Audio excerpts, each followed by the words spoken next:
Well,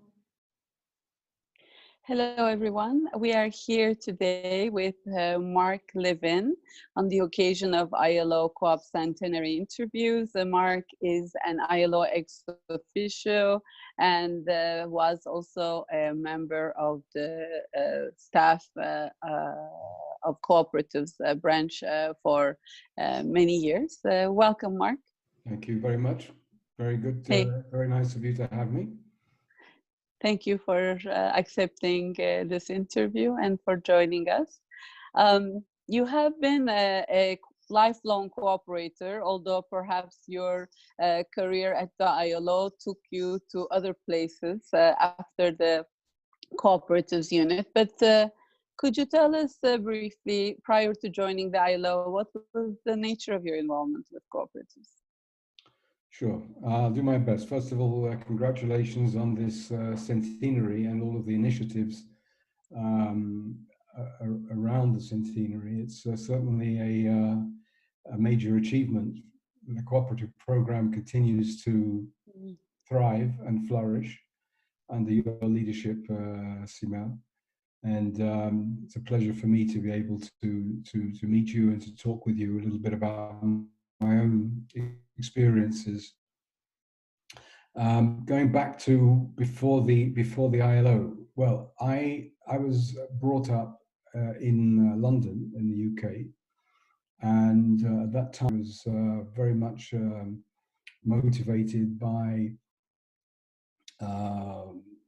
left-wing ideas. I thought that I knew, of course, that the Soviet Union had not, let's say, fulfilled the expectations of people who supported the ideals of the global socialist movement. I began to look for some other alternatives, and what I called the utopian socialism of the kibbutz very much attracted me. The idea of a community which was a voluntary community, a democratic community, a community of men and women from each according to their ability, to each according to their needs, living as equals in this community or agro-industrial community. So for me, the kibbutz at that time, I mean, we're talking now 1977, the kibbutz very much was a way of life that I intended to follow. What happened?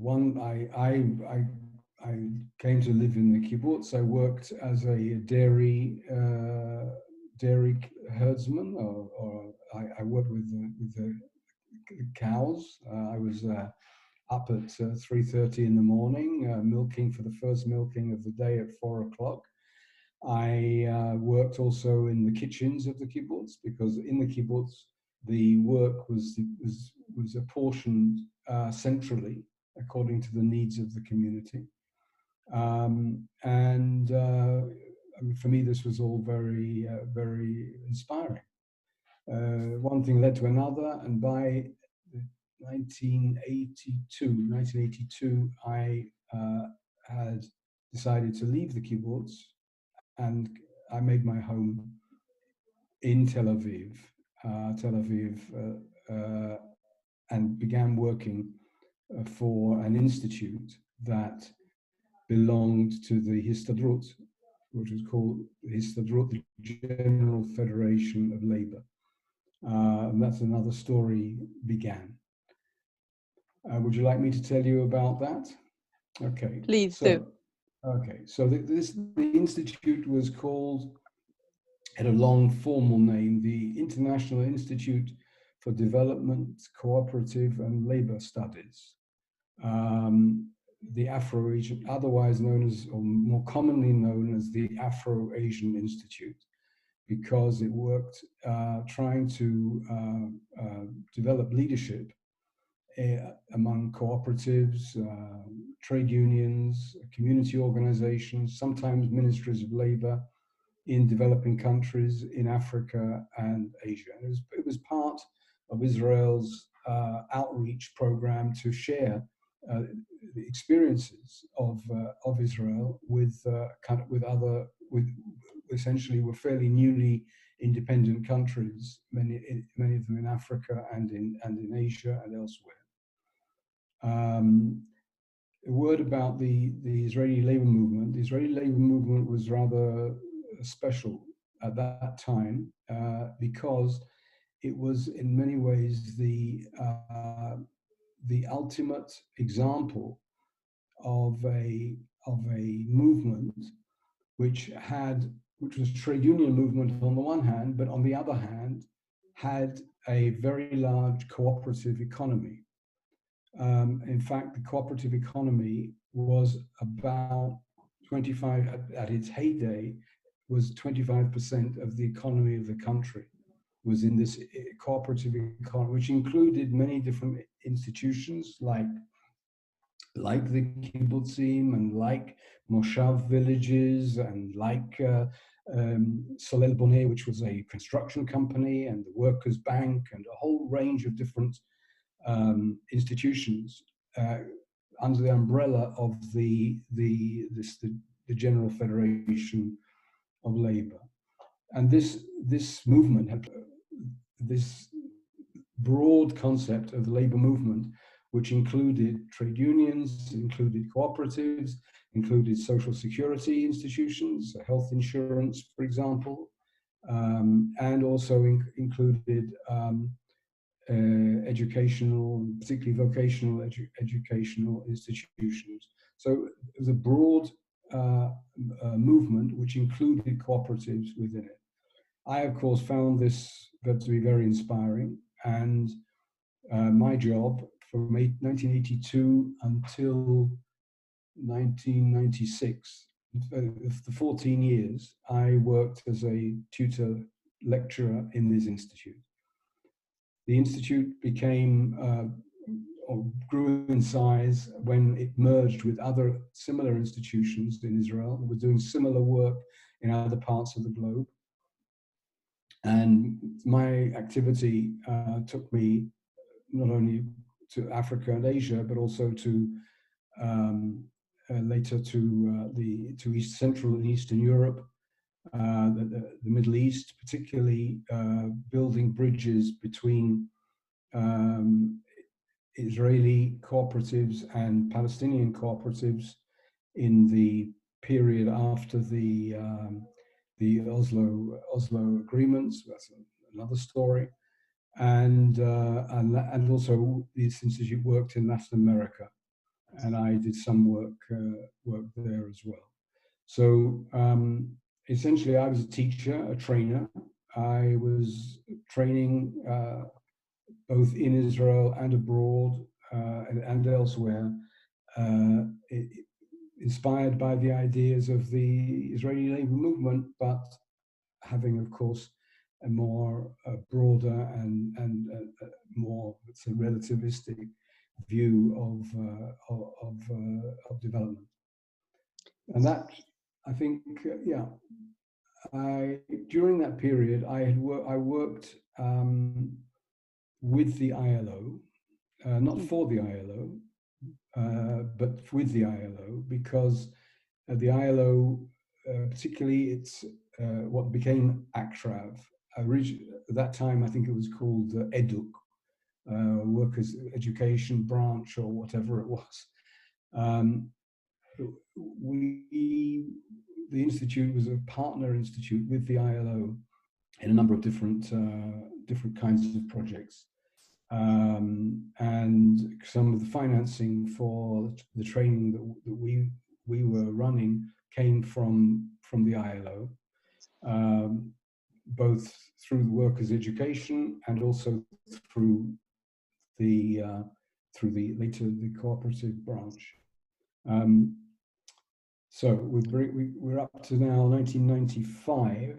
Yes, about 1995, I became associated with the CoopNet program. I was still in Israel, but the CoopNet program, which was a Danida financed program, there were 3 programs financed by Danida at that time.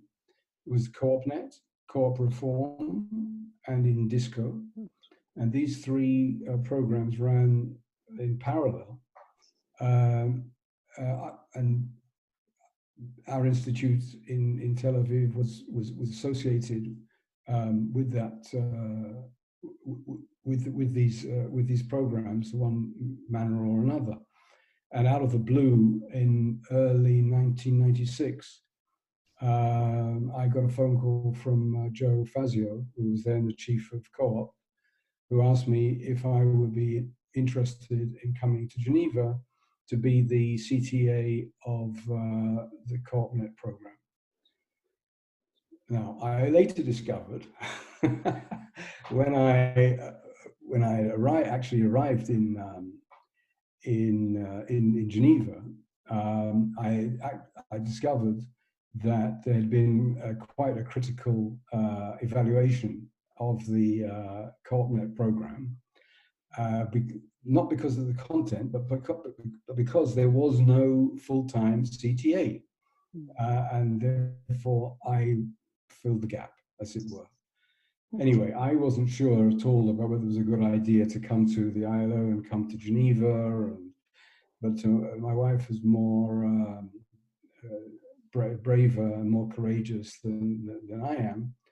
And one thing led to another, and we came to Geneva in August 1996, and I began what was a very, very interesting period of 7 years as a member of staff in the cooperative branch. Initially under the technical cooperation program, and then subsequently I won a competition for a position in the cooperative branch for a regular budget finance position, and well, the rest is history, as they say.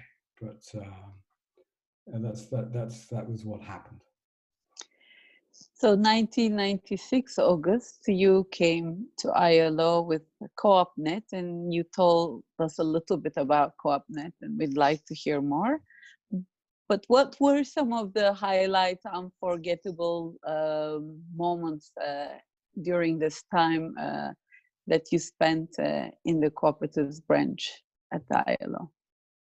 Okay, well, there are a few different things that I remember very, very clearly. Perhaps I'll start with one thing, which is indicated perhaps my naivety and my, I don't know what to call it really, ignorance, if you like. Where I'd been working in Israel, secretaries had computers and others didn't. Okay, it was basically the computer was at that time seen as a kind of a glorified typewriter. Right. I arrived in Geneva, and first person I meet in Co-op was Michel Bounou, who was the branch secretary, who apologized to me, showed me where my office was, and apologized to me because the computer was not yet ready for me. And I said, I remember saying, don't worry, Michelle, it's absolutely fine. I don't think I'm going to be using computer very much, because I was going to be, there was going to be a secretary who was going to be doing the typing after all, you know.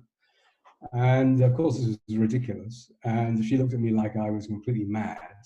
But that was my first meeting with very much different reality of the ILO, where everybody had a computer and everybody had a printer and all the rest. No, but that's not, of course,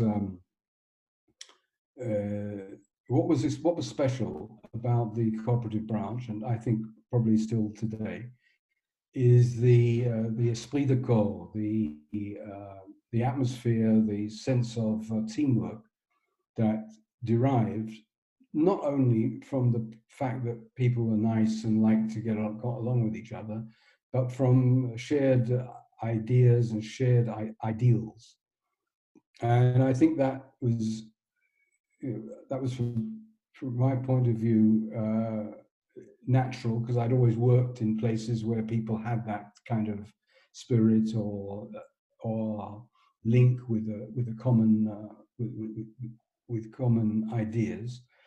But certainly in the cooperative branch, it was rather special.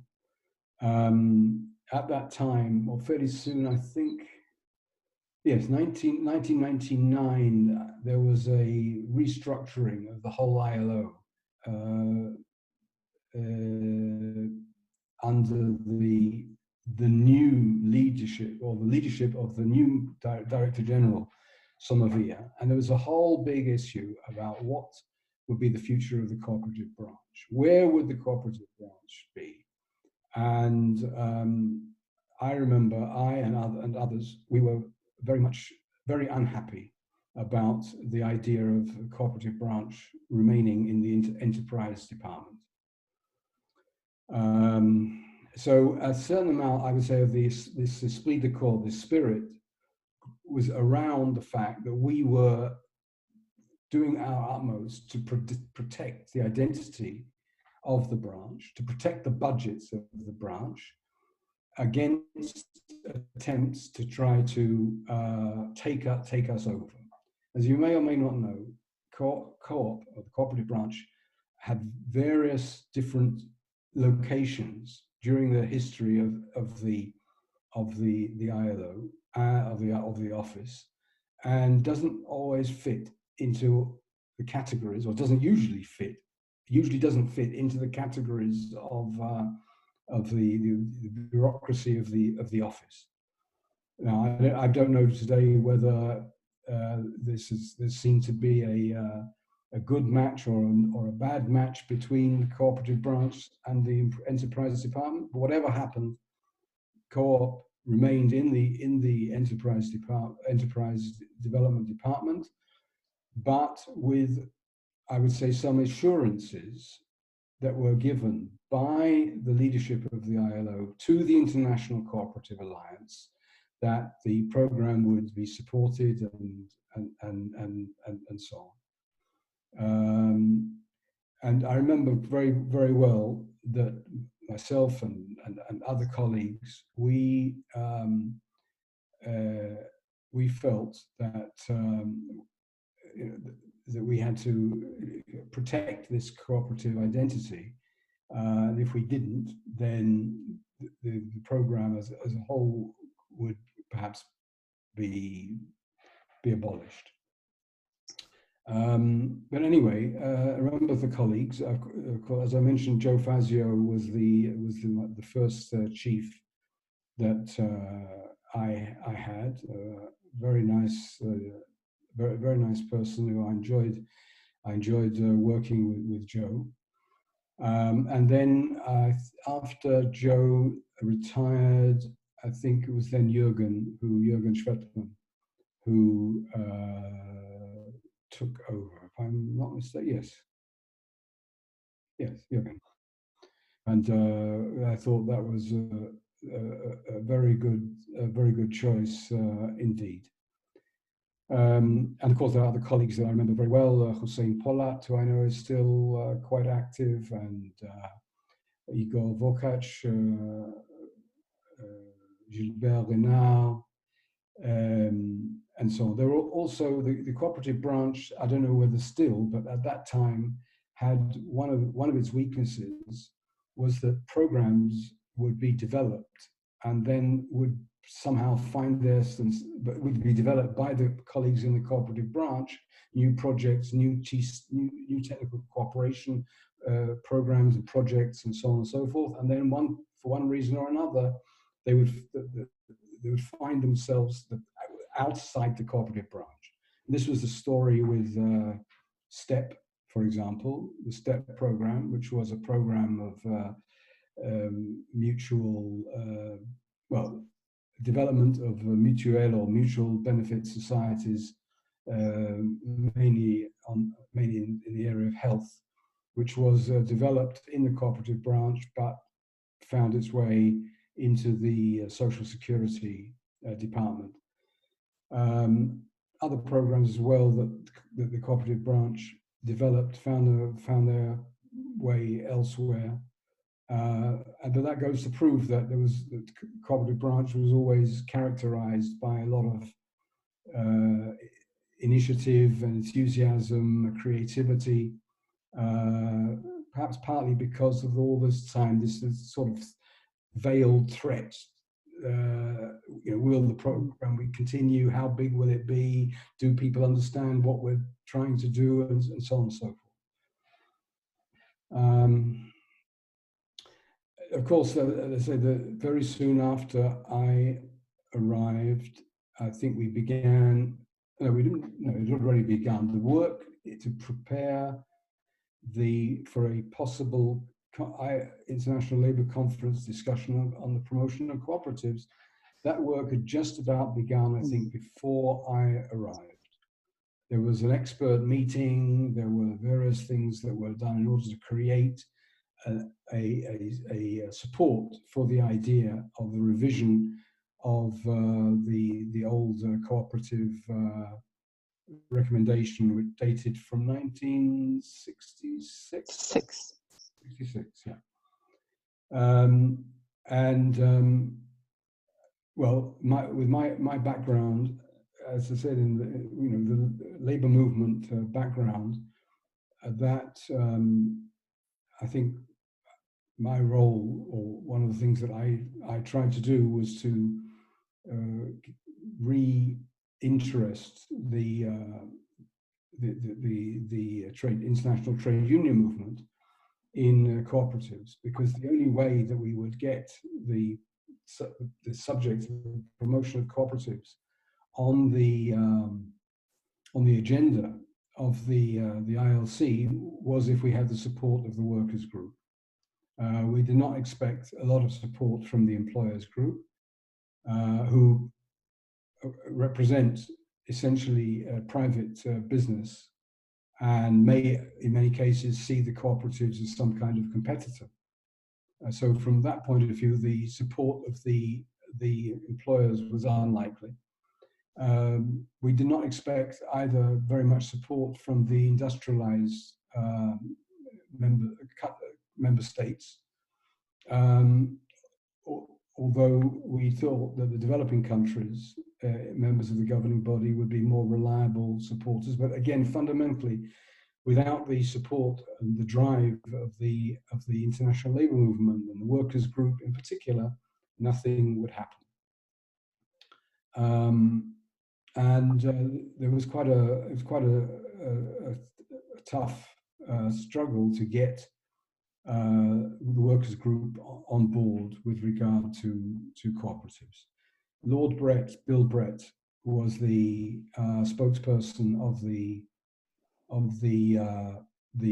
workers' group, and he was from the north of England, and then I think Lancashire. I'm not quite sure, but I think from Lancashire, where cooperatives had always been very, very important. In fact, the home of the cooperative movement, the modern cooperative movement, Rochdale, was not far from where he was born and brought up, and not that far either from where the current Director General, Guy Ryder, was born and brought up. Now, Guy was a supporter of cooperatives, and he also, I think at that time, he was Sommerville's chef de cabinet. I'm not quite sure or whether he was in ACTRAD or the head of ACTRAD, I'm not quite sure. But anyway, he was also quite instrumental in getting the governing body to approve a discussion on leading to a recommendation, leading to a standard on cooperatives. And so that political effort I found fascinating, and I think it was highly successful. And it was successful not because of me, but because there were a lot of people involved in this, and say we were working as a team trying try to get this thing done. So you were a committee coordinator. Yeah, then it came the question of who would do what at the conference, I took the role of committee coordinator or committee secretariat coordinator, which I enjoyed very much, making things happen, making things work. And I'd always liked that kind of challenge. And in fact, that was the cooperative discussion. Was the first year of it was the first time that I was a committee coordinator, but I ended up coordinating both the cooperative recommendation discussion and then later the discussion on human resources development. That was in 2003 and 4, I think. Okay. So that was what I did, and I made sure that everything was working and the machine was operating. I slept at my desk in the Palais and went home for a couple of hours. Nowadays, of course, it's all very easy. It's not. I know it's not easy, but nowadays, of course, there are 2 coordinators per committee. At that time, it was 1. But anyway, I enjoyed it very much. A key factor, of course, in all of that was the involvement of the International Cooperative Alliance, which on the one hand has a role in the ILO. I think it's paragraph 12 of the ILO Constitution, or the Article 12. Article 12, yes. Excuse me, I've forgotten all the detail, but the Article 12, of course, mentions the international cooperative movement and so on. But in reality is, of course, that cooperatives are not part of one of the three tripartite bosses of the ILO. So how to get the ICA involved, how to get the ICA to have a special role, how to have the ILO's constituents see that the International Cooperative Alliance had a special role, that was not so easy. And we relied very much on the efforts of a mentor of mine, Yehuda Paz, the late, I would say great Yehuda Paz, who was the director of the institute, the Afro-Asian Institute in Tel Aviv, where I worked, who was a mentor to me and who was an ideologue in the finest sense of the word, and a theoretician, and somebody who could conceptualize and develop ideas. He was really quite remarkable. And he, on behalf of the ICA, was a key factor in keeping everybody together, building the bridges with the workers, with the employers, and with the member states, and so on and so forth. So that was a lot of fun, though, and the fact that we came out, of course, coming out of the conference with a new recommendation, well, that gave a whole new production line of materials, of PowerPoint presentations, of all kinds of things that could be used to promote the ideas that were enshrined in the new recommendation. And it has been used by more than 110 member states in revising their relevant legislation policies to date. So we're still using it, and it's still very relevant to this day. I wonder whether there's any thoughts about revising it yet again. I mean, I don't. It'd be interesting to me, but perhaps to read it again and see what I would think of it today. Of course, at the time, it was because it was the whole idea of ownership and cooperatives being owned by their members and so on, and not driven by the state.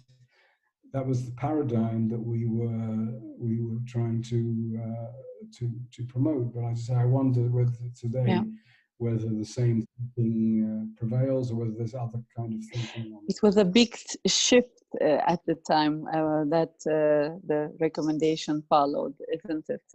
The fall of the Soviet Union and the Eastern Bloc that has required a rethinking of this recommendation, and perhaps post-crises, series of crises, whether it's financial or climate or pandemic related, perhaps we will see once again the rise of the value of these values, cooperative values, mutualist values, and a new recommendation. Of course, now there's talk of a UN resolution, for instance, on social and solidarity economy. So this wider notion that includes co-ops, but also mutuals.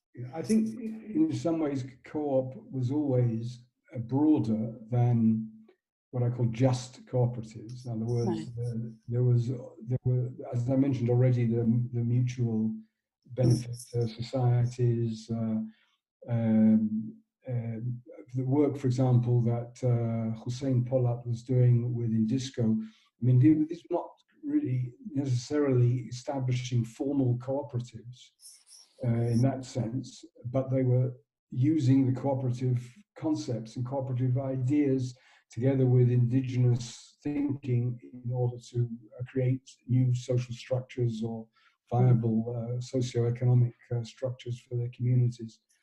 So that was the interesting thing, and I think it's still the same today. The interesting thing about the cooperative branch, there is this institutional link with the International Cooperative Alliance and the movement. It's very important, in my opinion, to keep that and to nurture that, although I know the ICA has had its troubles as well, but nevertheless to keep that, but nevertheless to broaden out and see how the core messages or the core ideas of the cooperative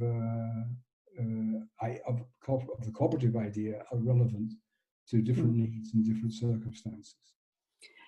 And how do you see with this changing world of work, changing world and the world of work related to that, the role of cooperatives, but the wider values of cooperation and self-help and solidarity, how do you see them playing out, co-op and social economy?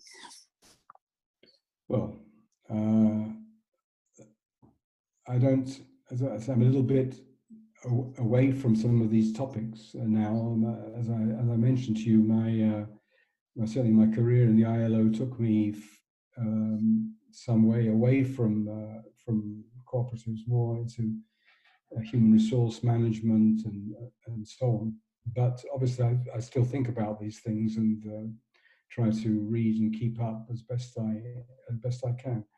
I mean, I think that the cooperative idea, in its various forms, is as relevant today as it was in the future, maybe with different emphases and different circumstances and so on, but remains absolutely vital and relevant. And one of the reasons for this is because neither state enterprises nor shareholder-driven enterprises neither cover all of the needs that people have. And there's a big chunk in the middle, which is not, of needs which are not being serviced by these other types of enterprise. And therefore, in that gap, that's where the cooperative niche is. And it doesn't matter whether it's in developing country situations or countries which are more industrialized. There are different needs, but the ideas that fundamentally remain the same. For example, I mean, I live here in Geneva, in Switzerland. Yes, so I am a member of an insurance cooperative. When I became a member of the insurance company, I didn't know it was a cooperative. I had no idea, l'immobilier, right? But I all of a sudden, out of the blue, I receive information that this is a cooperative, that there is a patronage refund, that my premium is being reduced because of the overall profitability of the cooperative, and therefore the surplus is being returned to members, and etc., etc., etc. All of the things that were key to the cooperative world that I've been in. So this is, I mean, we're talking about an insurance cooperative in Switzerland. This is a long way away from rural women in Tanzania trying to eke a living out of very necessarily, not necessarily very good agricultural conditions, and looking for alternative sources of income and so on and so forth. But you know, still the ideas are relevant in both situations. So I think the key, though, for the cooperatives, again, there are many different kinds of cooperatives, and that was again the beauty of the cooperative idea, that it was relevant to so many, and is relevant to so many different circumstances. But I mean, I think certainly for the ILO, employment generation has to be at the core, as well as, of course, the social protection in the work that the office does on cooperatives. There are many, and I think the ILO has to bring its special advantage or special messages about job creation and utilize the cooperative model, or I don't like to use the word model, but the cooperative idea much more effectively than it has been able to up until now. So I think there's enormous opportunities, and in almost every aspect of life. If we look at I don't know what health. Health, exactly. Health cooperatives, whether this be from the consumer side or from the producer side. The whole question of care, the care economy, which is, of course, an enormously rapidly developing phenomenon. Again, cooperatives are useful and have proved to be useful, and will continue to prove to be useful in the future, and other areas of work as well. And there are different strands of this global cooperative plus movement. At the time that I was in the cooperative branch, one of the things that I was very much interested in was ESOPs, the employee share ownership programs, which, I remember reading and for the first time understanding that I think it was 11% of all enterprises in the United States are ESOPs. I can't remember the exact figures, but it was enormous. It was an enormous chunk of the economy of the United States was in fact in businesses that, to one extent or another, were owned by their workers. In that they were not workers' cooperatives, but they had that idea of community ownership, people who are working in the enterprise should be members of the enterprise, and so on and so on. So all of those ideas, I think, very, very relevant, and perhaps, as I said, the ILO, the office. I'm not sure that you'll tell me, Simel, but whether or not the office is providing sufficient resources and sufficient support and for cooperatives, I don't know, but I would hope that that is the case. Thank you, Mark, for this very interesting and informative interview, both down the memory lane, but also looking forward. And on that note, would you have any words of wisdom you would like to impart to your colleagues who are in the cooperative unit of the ILO? The next generations beyond us. Words of wisdom, never. I never had any of those. No, I mean, words of wisdom, no. But I think that the fundamental issue that I think I try to outline is this question of link to an ideal, and that feeling that of first of all solidarity with one's colleagues, where in the ILO in general, but especially in the cooperative branch, it's not just a job; it's a mission, it's a vocation, and I think that's something that I would hope that colleagues that are currently working in the cooperative branch would cherish and would develop for their own benefit, and also for the, of course, the benefit of the ILO, and in particular its constituents. Thank you very much, Mark. Thank you.